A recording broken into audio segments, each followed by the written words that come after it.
మర్చిపోయినావన్నా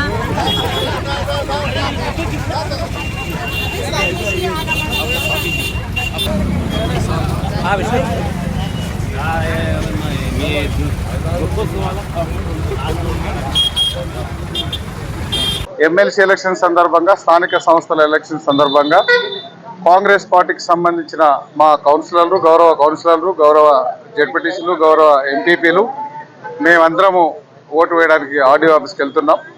ఈ సందర్భంగా మా కాంగ్రెస్ పార్టీ వచ్చిన తర్వాత గౌరవ సీఎం గారు రేవంత్ రెడ్డి గారి సొంత జిల్లా సీఎం గారికి వనపర్తితో కూడా చాలా అనుబంధం ఉంది. వనపర్తి నియోజకవర్గం నుంచి మేమందరం పెద్ద మొత్తంలో 80 నుంచి 85% ఓట్లు మేము కాంగ్రెస్ పార్టీకి వేసి గౌరవ మా క్యాండిడేట్ మన్నే జీవన్ రెడ్డి గారిని గెలిపించబోతున్నాం.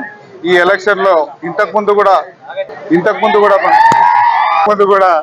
ఈ వనపర్తి నియోజకవర్గంలో నవంబర్ 30 తారీఖు నాడు బీఆర్ఎస్ పార్టీకి కర్రు కాల్చి వాత పెట్టి కాంగ్రెస్ పార్టీని గెలిపించున్నారు.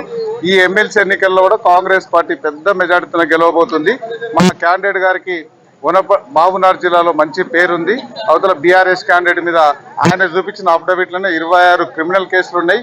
క్రిమినల్ కేసులు ఉన్న క్యాండిడేట్కు నిజాయితీ ఉన్న క్యాండిడేట్కు జరిగే ఎన్నికల్లో నిజాయితీ గల జీవన్ రెడ్డి గారిని మేమందరం ఓటేసి గెలిపించబోతున్నాం. Thank you.